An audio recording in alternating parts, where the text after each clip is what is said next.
What's going on, everybody? Welcome back to Redriveraviation. Hope you guys had a fantastic day today. And today we have the July 2023 Tulsa International Airport update for you guys. I really hope you guys are excited for today's video. Today we have a very exciting Tulsa update in store for you guys. We got a bunch of anticipation, some very interesting news, and ultimately a really successful summer here for Tulsa International Airport. And I hope you guys are excited for this. So without any further delay, we're not going to waste any further time and get started over here at the Bravo concourse as per usual. This time though, we're going to change up the perspective a little bit and look at it kind of head on due to lighting and the table situation. My room's kind of got a little chaotic due to lack of time, but the good news is we are here today with some great lighting and very excited to take a look at today's airport update. So let's go ahead, not waste any further time, and start looking at this beautiful Southwest Airlines lineup here. So of course, Southwest Airlines continuing to do what they do best. Just had two more segments with them out of Tulsa. It was very good. Let's start assessing it. Okay, so down there at Bravo 1, you're going to find the Southwest 737-800. This aircraft's wearing the Heart livery and, of course, the standard scimitar winglets. This aircraft's currently coming in from Houston Hobby, and now it's going to be making a nonstop service to Las Vegas. I got to fly on the Houston Hobby service, which was my first time there. That was really fun. Very much enjoyed that, and Southwest had a full load factor on that one, so was super pleased to see that, and they continue to do a great job with those services. At Bravo 3, we have the Southwest 737-800 Illinois 1 making the first appearance here for the 800 here at my Tulsa Airport. This aircraft's coming in right now from Chicago Midway, and now is going to have a service out to Phoenix. I did get to see this aircraft come in from Chicago Midway same day that I flew out at the Houston Hobby on July 9th, 2023. That was really cool. I did not get the best pictures per se, but it was still really cool to finally get to see it, and I'm excited to hopefully get a more satisfactory picture of it here in the near future. So very cool to see Illinois 1 here going strong, and very, very cool to see the shield lineup there from this perspective. So really cool to see that, and great to see Illinois 1 continuing to sneak in from Tulsa, fittingly enough from Illinois.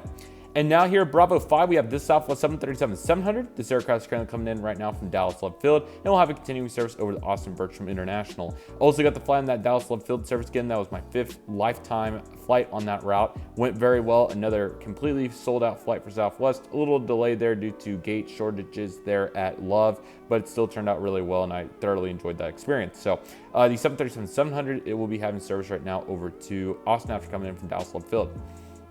Last but certainly not least, here at Bravo 7 here at the remote stand gate, we have this 737-700. This aircraft's currently coming in right now from St. Louis, and we'll have a continuing service for us today heading over to Denver. So both those also doing pretty well. St. Louis, little hit or miss. Denver, much more consistent. So glad to see that Denver's doing great, and St. Louis has been a pivotal route for us for a very long time, as I was talking about in the previous updates after flying that route. So very cool to see that. And this aircraft, like I said, coming in right now from St. Louis, heading over to Denver next.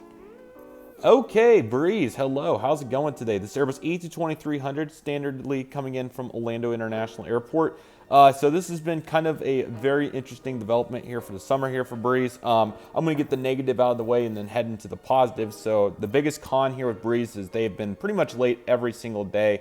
I would say half of it is weather related and the other half is Breeze management, maybe a little bit more than half.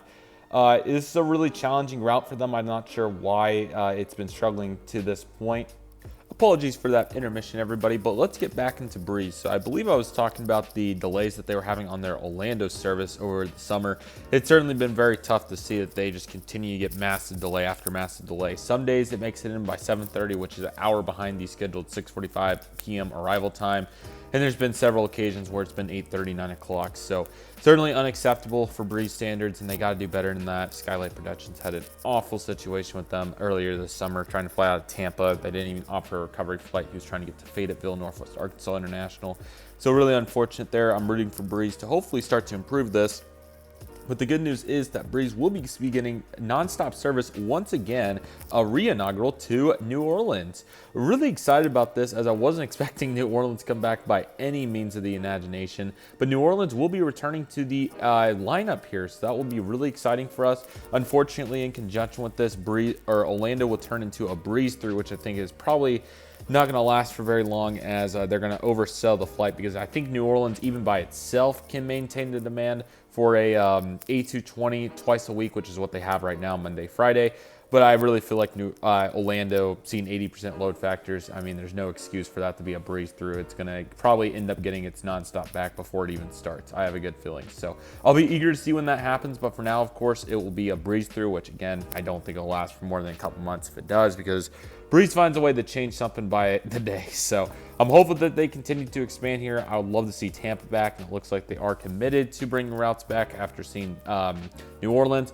Possibly a reason that Breeze chose New Orleans over Tampa too is that Allegiant will be going pretty much year-round with that beginning in October. So perhaps that was the reason that Breeze decided to shoot for New Orleans, maybe also due to slots and whatnot too. So I am very excited to be on the re-inaugural. I tried to go on the inaugural in 2021, was not able to the illness, but hopefully this year on September 22nd, that will be the day that I'm finally able to do that. So I'm really excited for Tulsa. This is a big return route. It's a really exciting one, as I certainly will take New Orleans nonstop over in Orlando, because Southwest has international Saturday only, which it performs super well. So hopefully it will turn into a daily service at some point in the future. And then of course you have the Allegiant service to Orlando Sanford on Mondays and Fridays and Saturdays during the summer. So really proud here to see New Orleans return.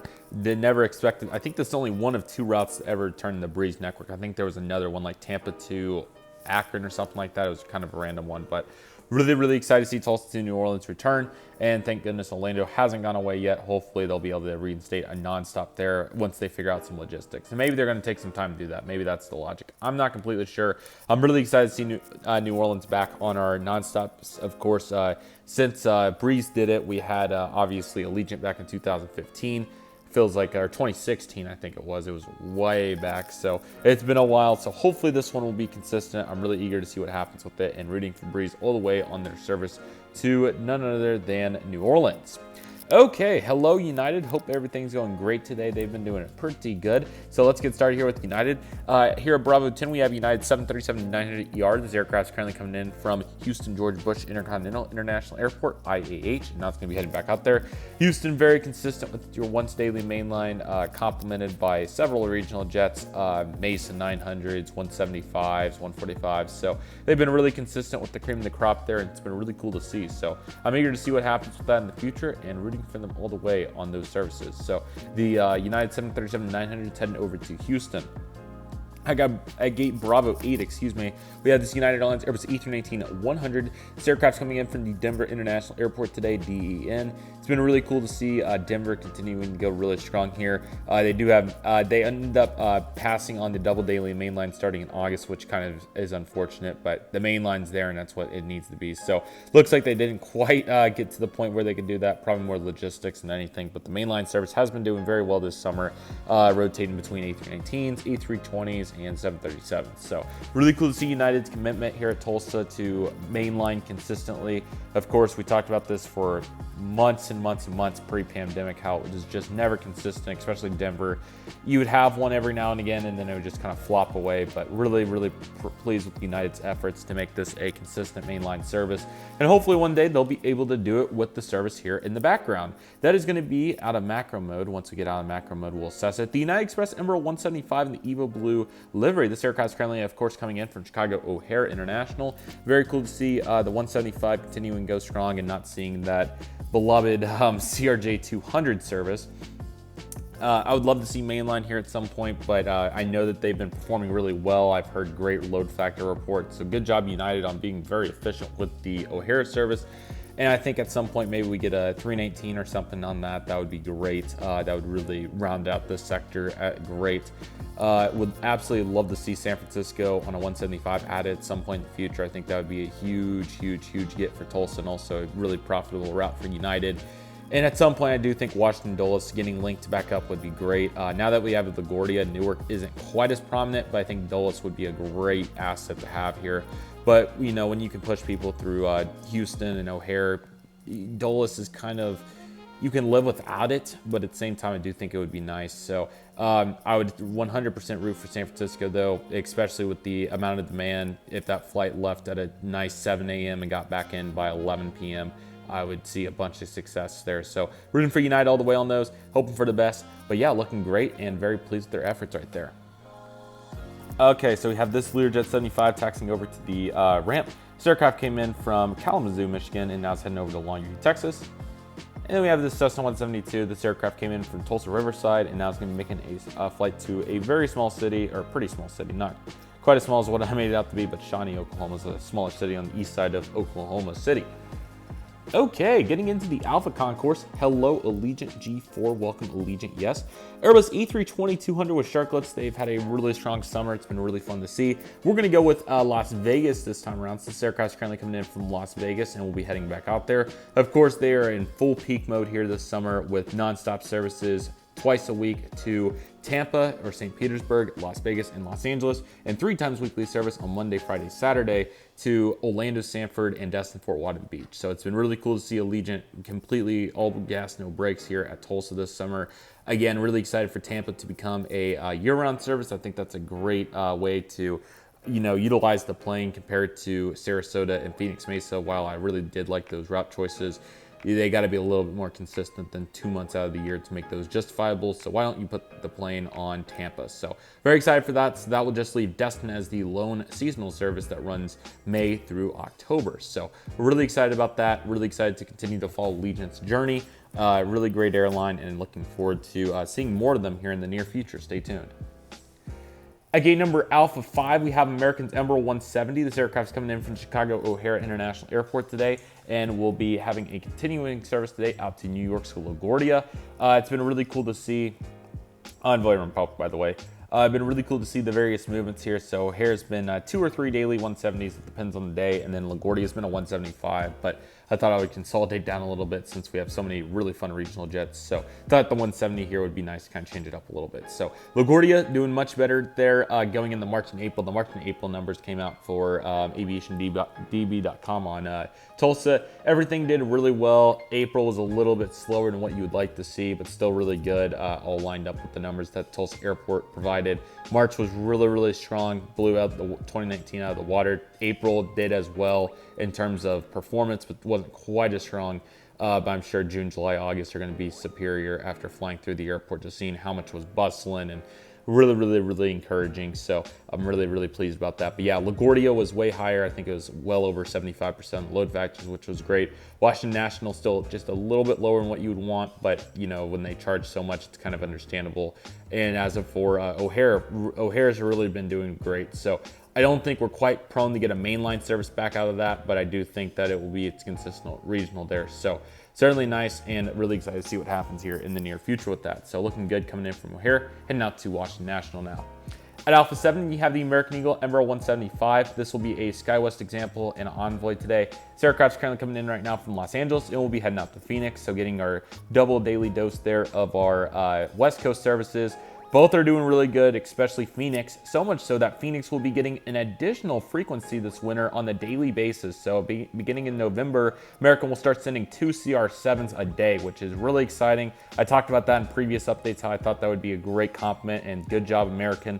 That was their biggest expansion out of Phoenix frequency-wise in like 20 years or something absolutely ridiculous. So they're also starting a new service to Jacksonville, resuming a service to Wichita, Kansas, and adding a bunch of frequencies. So huge win for Tulsa there. One will be a midday flight, one will be an overnight. I'm really, really excited about that for Tulsa. I think that's a huge get.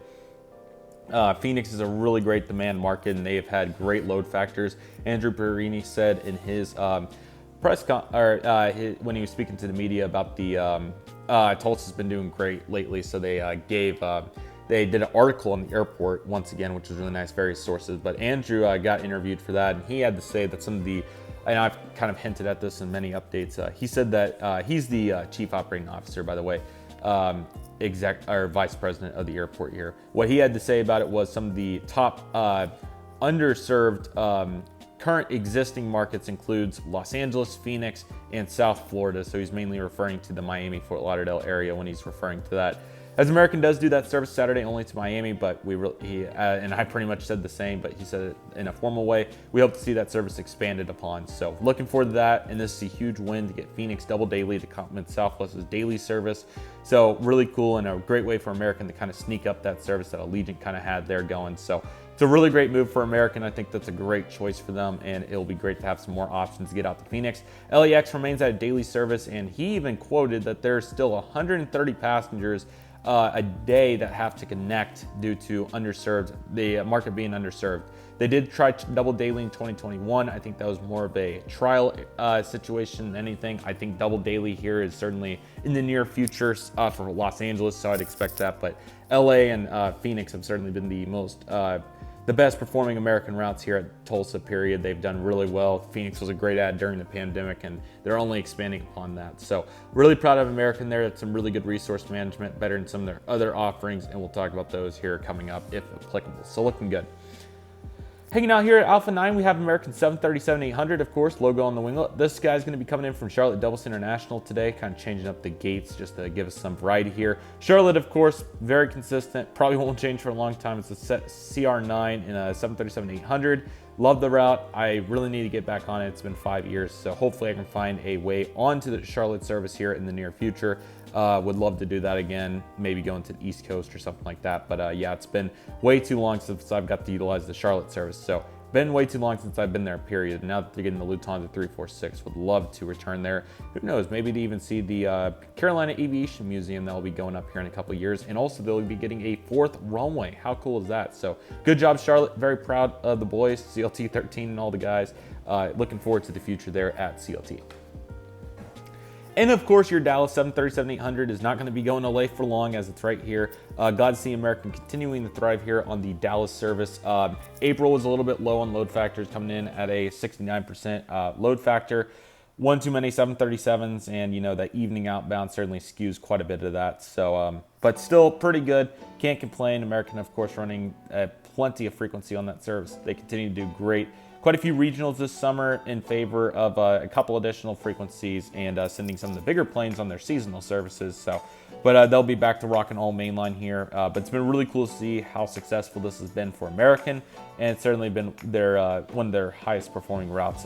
Currently don't have any flights scheduled on this service right now, which needs to change because that's kind of my backbone route. As you guys know, last time I flew it was in April. It's going to be time to get on it again soon. I initially thought it was going to be for airliners. I ended up driving. That ended up being a great choice. So hopefully I'll be able to get back on it soon. Hopefully for like a fall visit to DFW. I like making that run a couple times a year. It's a great place, great locals, great place. Had a great time during the Airliners International Convention, and looking forward to seeing where it goes from here. So this 737, of course, heading over to DFW on turnaround. Just got towed into the remote stand here. We have this Embraer 175 overnighting here for Envoy coming in from Miami International, and now it's going to be heading out to Washington National. So really cool to see Washington at a much better time. And, well, I mean, the early flight kind of made sense during the winter for business, but they have transitioned this flight from a 5 a.m. departure. The flight now comes in at like 5 p.m. and leaves at 5:30, which I think is a really good choice there. And when I was doing inside with the visitor pass, I came over here to look at the flight, and it looked like it was a really nice selling flight. So good job, American, there. I think that's been a really great service for them. I've really enjoyed the progression on that one. It's been a great connection. We desperately needed it, and we got it at a great time. So really proud of all the guys there, Andrew and all the guys. So really glad to see that, and that's looking great. After our hefty American section, because that's just how it is here at Tulsa International, here's our Delta Airlines aircraft today. Starting in Alpha 6, we have the Delta Connection Embraer ERJ 170 filling in for SkyWest 175. Todd did say that this would come out by February of 24. I'm hopeful he is not lying on that. That would be really cool. But anyways, the 170, of course, will continue to fill the void until then. This aircraft's coming in from Salt Lake City, Utah. Another one of our really cool routes. It's a double daily service. Really would like to get on that one at some point, but we know how much Delta charges for tickets. So, but it's all good. Still looking good. And the counterpart, of course, is the Delta 717-200. This aircraft's currently coming in right now from the Atlanta Hartsfield-Jackson International Airport. Sometimes I try to get everything set up and something always slips. In this case, it's going to be that catering truck on the back. It's not supposed to be there. I just was retooling everything and accidentally forgot to get that out of the way. So why don't I fix this here and make this look a little bit more realistic. There we go. I probably need to remove the catering trucks, period, because they're not at Tulsa anyways, but just trying to give it some more flavor here. But anyways, back to the Delta 717. So this aircraft came in from Atlanta, like I said. They're getting some 5 dailies in this month, which is really cool. So yeah, that service has been really great. Very glad that 717 continues to thrive on it. I don't foresee an aircraft change anytime soon. That's the equipment that Delta will use on it for quite some time. And it's a really fitting aircraft, really one of the coolest pieces of the airport. to go with the Breeze 220. It's really the most unique part. So really glad that it's here, and it always really, sets a staple here at Tulsa. So that's really cool, and certainly excited to see where it goes here in the future. Apologies for no ground service equipment. I had pretty much, there's so much going on here during my intermission between the previous trip that I went on to Pacific Northwest and the next one that I didn't have much time here, so I'm trying to be as efficient as possible. So you're gonna find 3 cargo planes here. The DHL 737-800, of course, coming in from Cincinnati, and the UPS Airbus E300 freighters coming in from Louisville. Really cool to go there recently. I really enjoyed that, so that was awesome. And the FedEx 767-300 freighter, of course, coming in from Memphis. Hopefully, we'll be able to get out there, very soon. Apologies I wasn't able to set up the full airport here. I'll kind of explain that here in a moment, pretty much for the same reason as the tables and the time constraints. So I just thought that we rounded out here with 2 pretty simple planes. So here's the, and if I forgot to mention the Miami route, I apologize, but Miami's also on the board. Miami and Austin, I forgot 175 for those 2. Sorry about that. I didn't intentionally forget, just sometimes it happens when you set these airports up, then you get interrupted for dinner and so on and so forth. So apologies on that. But nevertheless, here's an American Airlines 737 MAX 8 coming in from New York John F. Kennedy on a scheduled maintenance flight in here. He's going to get some maintenance done, and we'll be heading back out to the skies here before we know it. And last but certainly not least, kind of cool with the reflection, so why don't we do it on this side? The American Airlines Boeing 787-8 Dreamliner is currently coming in from none other than the great city of Honolulu, Hawaii. First time I've ever seen a Dreamliner reposition from there. There's been a bunch of really neat repositions in Tulsa lately, so this was certainly one of the coolest ones. And both these happened on the same day, so I thought it was way too good of an opportunity not to feature in today's airport updates. How great was that? That was on July... I believe today is the 21st, 2023. So apologies, that's the wrong day, but I believe that is the day this all went down. And just like that, everybody, that'll do for today's Tulsa International Airport update. I really hope that you guys enjoyed this. I got some talking points to go over, so we'll go dive into those. As I said, I got to fly those 2 Southwest routes along with some other ones coming up here, so I'm really looking forward to that.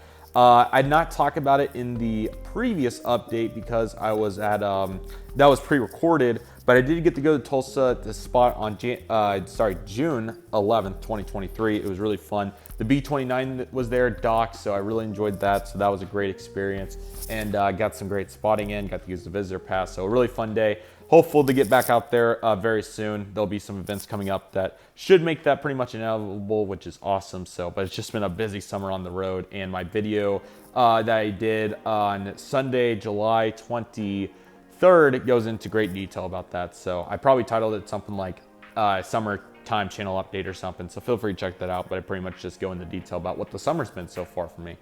Other activities going on, I talked about the New Orleans service resuming. I'm very stoked about that. Just really interesting. I wasn't expecting it, so it's kind of like a shocker. But really excited about that, and that will be a great opportunity. So I'm hopeful and rooting for Breeze to hopefully finally get some consistency and success on that service. So looking forward to seeing how Breeze does on that one.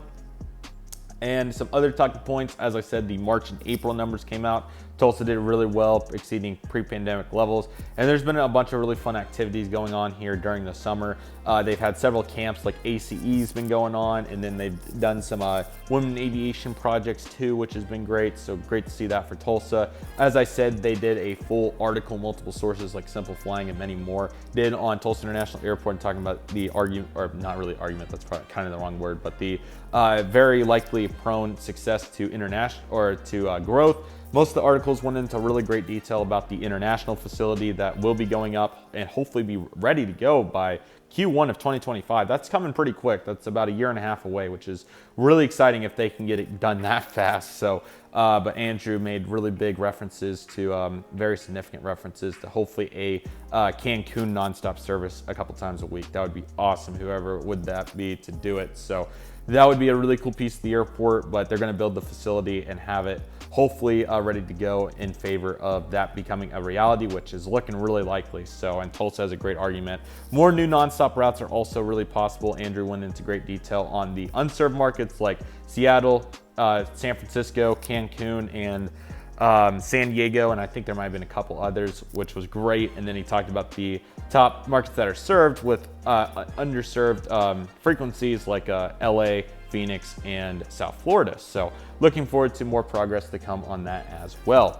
But yeah, the airport's been doing really great this summer.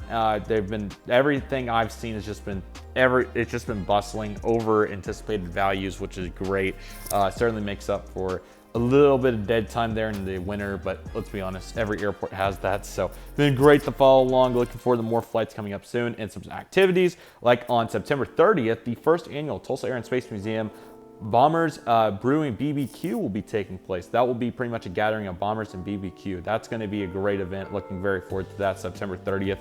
Definitely will be there. Going to be fun. And at some point, the American DC-3 flagship Detroit should be coming back as well. So if we compare all of that with the upcoming event on August 17th, which will be a story time about the airport, 10 a.m. that day, definitely will be there. Back-to-back airport events. How fun is that from various organizations? So never a better time to be an aviation enthusiast here. It's been really great to see all you young guys also getting involved. I've really enjoyed seeing all the content, like the 2 747s and 2 C5s that were here during July. That was absolutely wicked, along with Halo 3 too. I mean, just what a summer it's been here for Tulsa in various elements, and it's been really cool to see all these various movements come together and put this all together. So really cool. I hope you guys have enjoyed it, and thank you guys so much for watching today's airport update. The last great piece of news I have for you today is that the layover layout is very close. I'm very hopeful it will be next month. It will for sure most likely be by September. If not, I'm stoked for it. It's going to be great to finally put this layout out to build, and I'm really excited to see how it all comes together and just ultimately what the new Tulsa International Airport on my channel is going to look like. It's going to be probably my best airport on the channel in terms of realism and just overall elements, and I'm really excited to put that together. I'll be redoing that full airport along with the American Airlines hangar area. I would love to expand into some different areas too, make some smaller sectors to represent like the Air National Guard 138th wing, the Atlantic hangar, the Legacy hangar, along with other elements too. So looking forward to that, and I hope you guys are as well. But with all that being said, everybody, that'll do it for today's video. Thank you guys so much for watching. I really hope you guys enjoyed today's video. My name is Redriveraviation. I want to thank you guys so much for watching. Take it easy, everybody. Stay safe, trust process, do what you love and love what you do. My name is Redriveraviation. I want to thank you guys so much for watching, and I'll see you guys soon as Redriveraviation is signing off.